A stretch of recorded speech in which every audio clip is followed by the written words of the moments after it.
چیز ہے، وہ مذہب اس کو اس کی اجازت نہیں دیتا۔ نام و نسب زمین کے نسلوں میں بٹ گئے،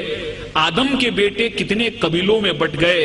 آئے ہیں جب سے پیش امامت کے مسئلے، سجدے ہمارے کتنے مرحلوں میں بٹ گئے، دیں کس طرح سے قوم کو الزام گمراہی، جب رہنما ہی قوم کے فرقوں میں بٹ گئے۔ اگر رہنما ہی فرقوں میں بٹ گئے اور انہوں نے اس چیز کو نہیں سمجھا، اس کو مقصد کو نہیں سمجھا، تو ہم اس مہان اور اس گریٹ ریلیجن کو کیوں دوش دیں جنہوں نے پوری دنیا میں امن کو لایا۔ یہ سمجھنے کی چیز ہے، کیونکہ بہت ساری چیزیں مجھ کو بھی معلوم نہیں تھی، میرے بھی من میں بہت سارے مس انڈرسٹینڈنگ تھے۔ جب میں نے اسلام کو پڑھا اور اسلام جاننے والوں سے چرچا کی تو میرے من میں بہت سارے مس انڈرسٹینڈنگ تھے، وہ مس انڈرسٹینڈنگ دور ہو گئے۔ ایک جگہ ایسی آیت آئی ہے جہاں پہ کہا گیا ہے کہ اس دنیا کی کوئی بھی ایسی جگہ نہیں ہے جہاں پہ ہم نے اپنے نبی اور رسول نہ بھیجا۔ 1,24,000 ہم نے اپنے نبی رسول دنیا میں بھیجے، جس میں سے 25 کا نام قرآن میں آیا ہے۔ دنیا کی کوئی بھی ایسی جگہ نہیں ہے جہاں پہ ہم نے نبی رسول نہ بھیجے ہو، اور پوری دنیا جو ہے وہ خدا کی بنائی ہوئی ہے، اس لیے خدا کے لیے ایک شبد یوز کیا گیا ہے۔ گاڈ جو ہے، خدا جو ہے وہ رب العالمین ہے، اور پروفٹ محمد جو ہیں وہ رحمت العالمین ہے۔ خدا ہر ایک کے لیے، پروفٹ محمد کا جو سندیش ہے وہ کسی ایک ویکتی کے لیے نہیں ہے، ایک ملک کے لیے نہیں ہے، ایک انسان کے لیے، پوری دنیا کے لیے، کیونکہ ہر ایک welfare of the whole humanity اس چیز میں آتی ہے۔ اس لیے اس چیز کو جب ہم سمجھتے ہیں، اس چیز کو ہم اپنے ذہن میں لاتے ہیں، تو ہم کو ایسا لگتا ہے کہ اسلام جو ہے، اسلام کا جو مین، جس کو ہم گابھا مراٹھیوں بولیں، ایسنس بولیں،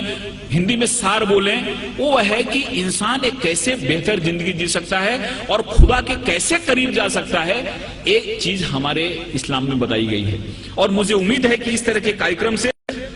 یہ جو بات ہے لوگ تک پہنچے گی اور انسان ایک اچھا بہتر انسان بنے گا، اور ہر ایک انسان کے من میں پیار محبت کی بات آئے گی۔ قرآن میں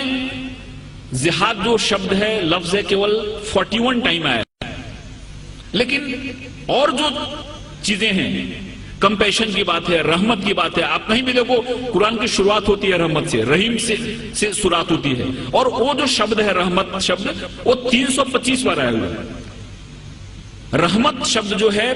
کمپیشن شبد جو ہے، وہ 325 بار آیا ہوا ہے، اور جہاد شبد جو ہے وہ 41 ٹائم آیا ہے، اور وہ بھی جنگ کے ارتھ میں نہیں آیا ہے، جہاد ایک ایفرٹس کے روپ میں آیا ہے، ایک کوشش کے روپ میں آیا ہے، اور اس میں بھی ایسا کہا گیا ہے کہ جہاد اکبر اور جہاد اصغر۔ تلوار کی لڑائی بہت چھوٹی لڑائی ہے جس کو انہوں نے جہاد اصغر کہا، اور خود سے لڑنا جہاد اکبر ہے۔ سب سے بڑی لڑائی ہے خود سے لڑنا، ہمارے اندر جو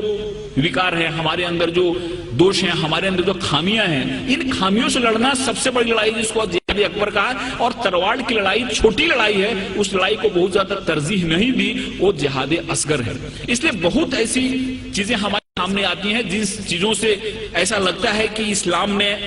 دنیا کو کیا دیا، لیکن کچھ لوگوں نے جان بوجھ کے اس کو پھیلایا، کچھ لوگوں نے سمجھا اس کو نہیں، کچھ لوگوں نے سمجھایا نہیں، اور مجھے امید ہے کہ جس حساب سے اسلامی ریسرچ سینٹر نے اسلام کو بڑے ہی سائنٹیفک ڈھنگ سے سامنے لایا ہے، ان کی کتابیں بھی جو نکلی ہیں، وہ کتابیں جب کوئی آدمی پڑھتا ہے تو اس کے من میں ایک صحیح پکچر آتا ہے، کہیں بھی کسی کے بارے میں نفرت نہیں، کہیں بھی کسی کے بارے میں من میں ودویش یا دشمنی پیدا نہیں ہوتی۔ اس لیے میں خدا سے دعا کرتا ہوں کہ ان کا یہ جو مقصد ہے وہ کامیاب ہو، ہمارے ہندوستان میں، پوری دنیا میں امن پھیلے، قومی ایکتا پھیلے، قومی آہنگی پھیلے، اور اس شبدوں کے ساتھ میں آپ سے ودا لیتا ہوں کہ محبت سے کرو آغاز تو اجنبی بھی قریب آتے ہیں،